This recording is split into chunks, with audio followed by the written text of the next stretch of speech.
Internal Revenue Service IRS tax news. IRS holds special weekend events to help people who don't normally file taxes get child tax credit payments and economic impact payments. Friday, Saturday events in 12 cities held to support eligible families. IR 2021-146, July 7, 2021, Washington. The Internal Revenue Service and partners in nonprofit organization, churches, community groups, and others will host events in 12 cities this weekend to help people who don't normally file a federal tax return to register for the monthly advanced child tax credit, the AdvCTC payments, in other words. So these could be good events because note there have been changes, and a lot of these changes are taking place at the lower end of the income spectrum, which in the past were generally thought of to be easier kind of tax returns, because normally if you think about taxes, if your income is below a certain level and you're talking about an income tax, then normally you either don't have to file or the filing should be fairly easy in that case. But as the tax return is used more and more for like a benefits type program, and in addition to basically the tax preparation or the tax collection component for the government, it actually makes the lower income area of the tax spectrum more difficult, and it qualifies more people that would not normally need to file and still aren't required to file to benefit from filing due to the fact that they may have the ability to take advantage of or be part of some of these programs where they would get benefits for them. Those include, of course, if they haven't gotten any of the economic impact payments, being eligible for those to make sure that they're picking up any of the refundable tax credits, which include the child tax credits now, which have been adjusted as well. These are new changes to the law too. The earned income tax credit is another credit which is quite complicated to actually calculate a lot of the times, and again applies to the lower income spectrum. And now, of course, you have the advanced child tax credits that are going to add a bit of complication. I mean, they're a benefit to people, but of course, again, they add a bit of complication to the tax preparation, both in terms of just overall complication as well as the fact that they're new. These are new changes that are taking place that may fluctuate over time. So having help with people to file the tax returns and see whether or not they should file the tax return or need to file the tax return or would benefit from doing so would be useful, you would think, here. So we got these events, the special events. There's a link to that here by IRS and partner groups to help people quickly file income tax returns and register for the advanced payments will take place July 9th and 10th, 2021. Events will be held in Atlanta, New York, Detroit, Houston, Los Angeles, Las Vegas, Miami, Milwaukee, Philadelphia, Phoenix, St. Louis, and Washington, D.C., and Maryland. Quote, "This is part of the wider effort by the IRS to reach as many people as possible who don't file a tax return but may be eligible for the child tax credit and economic impact payments," end quote, said Ken Corbin, IRS Wage and Investment Commissioner and the agency's Chief Taxpayer Experience Officer. So quite a title, long title. I guess that second part isn't part of the title. He's the Ken Corbin, IRS Wage and Investment Commissioner. So, quote, "We encourage people to share this information widely and encourage those who need help to visit these locations," end quote. So with the help of a new non-filer sign-up tool, there's a link to that non-filer sign-up tool here on the IRS website. Volunteers and IRS employees will assist eligible individuals and families get these important tax credits and benefits. So this non-filer tool, if you're working or you're thinking about helping people out with this or participating in events like this or just, being aware of these things so you can talk to people intelligently about them because they are things that have changed over time. Taxes normally being something that's fairly consistent over time. A lot of these benefit programs are going through the IRS, and that means the tax code is varying, and it's useful to be kind of aware of what's going on here. So this non-filer tool was put into place last year for people that didn't file a tax return to get the economic impact payments, and it was a resource for them to give the minimum information if they're not required to file the tax return. It then kind of disappeared when they did the third round of economic impact payments, and now they're bringing it back at this point in time. So note that this tool is something that should only really be used if you're talking about someone who, one, didn't file a tax return, generally for 2020 and 2019, and someone who's not required to file a tax return. If they're required to file a tax return and simply didn't file a tax return because they decided not to, but their income is above the threshold that they're supposed to file the tax return, then they shouldn't use the non-filer tool. They should basically file the tax return in that situation. If their income is below the threshold where they don't need to file a tax return and they didn't file a tax return, you still may not want to use the non-filer tool, but rather actually file a tax return, because you may be eligible for more benefits to do that. Meaning, you got these refundable credits now, the earned income tax credit, the child tax credit, and these economic impact payments. So you still might benefit from actually doing the tax return, even if you're not required to, and there's free software, at least for 2020, for most people below a certain threshold to do so. Now, so then when would you use this tool? Well, typically you would use it if your income is below a certain threshold, you don't file a tax return, and you don't want to file a tax return, and you'd rather just give the minimum information to the IRS that you need to in order to pick up the big kind of refundable credits, which could include, they're adding to now this child tax credit, the prepayments on that. So if you're eligible for the child tax credit, you got to give the IRS the baseline information to get that. And this might give you eligibility for, I believe, all three up to this point, economic impact payments, round 1, round 2, round 3.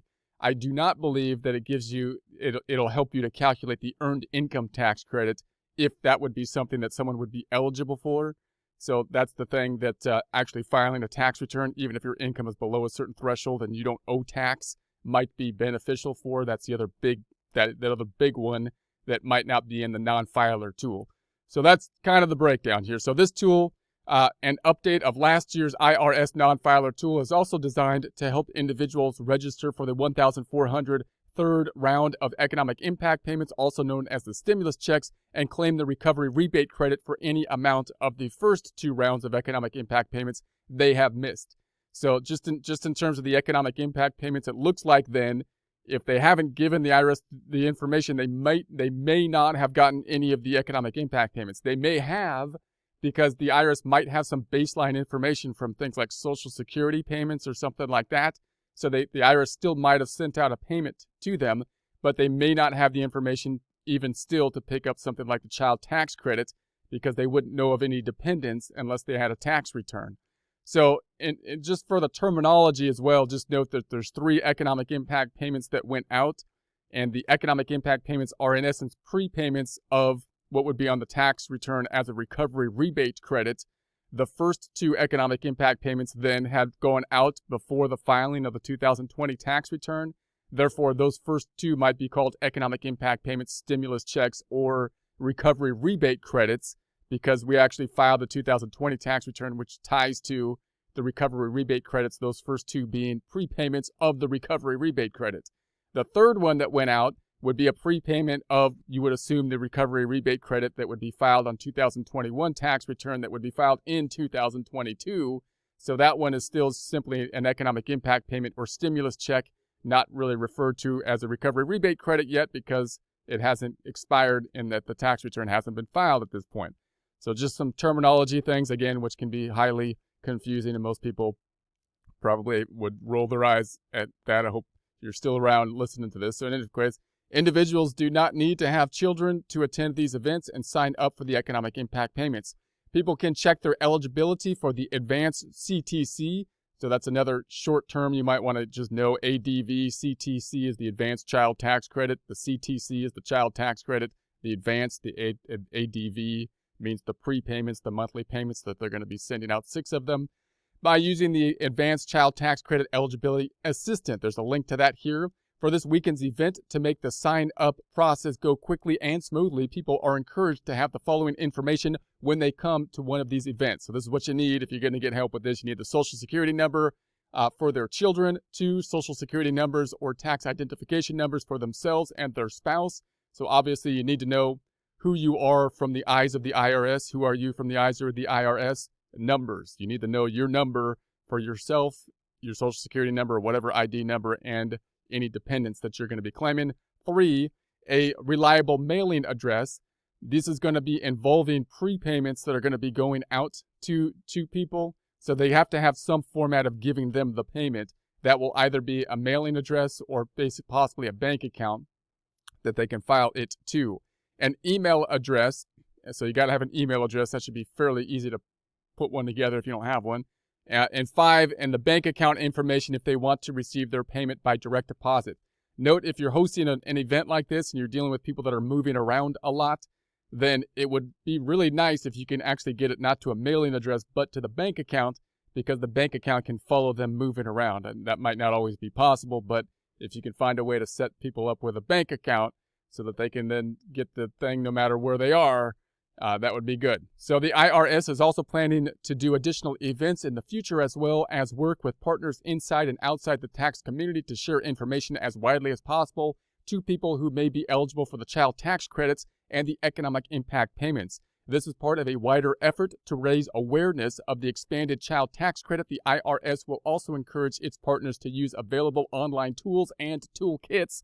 There's links to those online tools and toolkits to help non-filers, low-income families, and other underserved groups sign up to receive the AdvCTC, otherwise known as the AdvCTC. Some tax credits, such as the child tax credit, otherwise known as the CTC, are, quote, refundable, end quote. So here's another term that if you're working in these events that you just need to kind of know and understand. That basically means that even if your tax liability is at 0, you can still get money back, which would still be called a refund, but it's not really a refund at that point, because a refund indicates that you paid the tax, you overpaid it, and you're getting your money back. This is really a benefit program that's tied into the tax system. So a refundable means that it's kind of a benefit program. You're getting money back even if your tax liability is 0. Most credits, they stop when your tax liability is 0, because the IRS doesn't pay you for an income tax, right? They pay you over and above the liability if it's some kind of benefit program. The refundableness means it's kind of a benefit program, and therefore there's no bottom line to it. Part of the CTC, child tax credit thing that they put together in order to allow them to give the prepayment was to increase the child tax credit and make it all refundable so that they can easily calculate it without having that baseline floor cutting it off and then send out basically these prepayments, cut it in half, and then send out the prepayments monthly. So if refundable, that's another term you kind of want to just have it in your mind, meaning that even if taxpayers don't owe income tax, the IRS will issue them a refund if they're eligible. But they must file a tax return or register with a new non-filer sign-up tool to receive it. Some people who haven't filed the 2020 tax return yet are also eligible for the $1,400 per person economic impact payments and recovery rebate credits. The first monthly payments of the expanded and newly advanced CTC, or child tax credit, from the American Rescue Plan will be made starting July 15th. Most families will begin receiving monthly payments without any additional action. So most people are just going to start getting checks in the mail or getting the checks into their account without needing to do anything. Why? Because they filed the tax return last year in 2020. This is a prepayment that would be tied to the 2021 taxes, which will not be filed until 2022, but they're going to try to estimate it and give it out early. What do they need for the estimate? Well, if they had the prior year tax return, they got pretty much what they need for most people, including whether or not there's a dependent, and then they can easily calculate, given it's refundable, what the amount will be. And I think they're going to divide it by 2 then, and then just give out, and then divide it by 6, meaning giving out 6 monthly payments. In essence, that's kind of how it's going to plan out here. So most families will begin receiving monthly payments without any additional action. Eligible families will receive a payment of up to $3,000 per month for each child under age 6 and up to $250 per month for each child ages 6 through 17. So what they did is they increased the child tax credit for 2021, which you wouldn't normally get until you file the tax return by April 15th of 2022. Then they basically took half of it, and then they're going to make that as a prepayment, and they're going to have 6 prepayments, it looks like. So they divided it by 6, and that's how they get to these numbers per child. So you can think about the prepayment per person, or you can think about the whole refundable or the whole child tax credit itself. If there were no prepayment, how they adjusted that if they were going to compare what it was in 2020 to 2021, which it was, I believe it was 2000 last time, and then they increased it this time. So, and then they have this 2-tier structure. So you got the $300 per child for each child under age 6 and $250 per month for each child ages 6 through 17. People who need to file a 2020 federal income tax return but are unable to attend one of these events may be able to prepare and file their own federal income tax online using Free File if their income is $72,000 or less. So notice you do have access, these people do have access to software, which is good software to file the tax return if your income is below a certain threshold.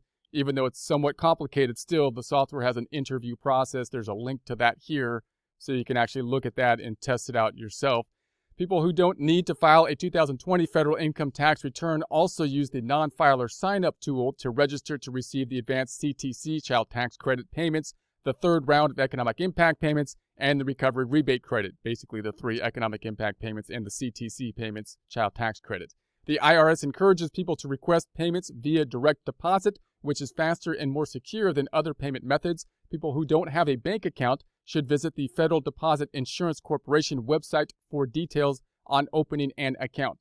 So again, if they're giving you prepayments every 6 months and you're moving around, try to get a bank account set up. That would be better than having an address that you may not be at, at a later point. So they can also use the FDIC's bank find. There's a link to that here, tool to locate the FDIC's insured bank. There's also the Bank On. There's links to these other areas you can look up banking information. You've got the American Banker Association, the Independent Community Bankers of America, and the National Credit Union Administration have lists of banks and credit unions that can open an account online. Veterans can see the Veterans Benefit Banking Program for financial services at participating banks. So there's links to those items here too. About the Advanced Child Tax Credit, the expanded and newly advanceable Child Tax Credit was authorized by the American Rescue Plan enacted in March. Normally, the IRS will calculate the payment based on a family's 2020 tax return, including those who use the non-filer sign-up tool. If that return is not available because it has not yet been filed or is still pending process, the IRS will instead determine the initial payment amounts using the 2019 return or the information entered using the non-filer tool that was available in 2020. So again, it's a prepayment that's tied to 2021 that usually wouldn't be filed until 2022 by April 15th, but they're going to use the prior tax return or whatever they have, either the prior tax return or 2019 tax return or the non-filer tool to estimate what it will be so they can send out these prepayment checks.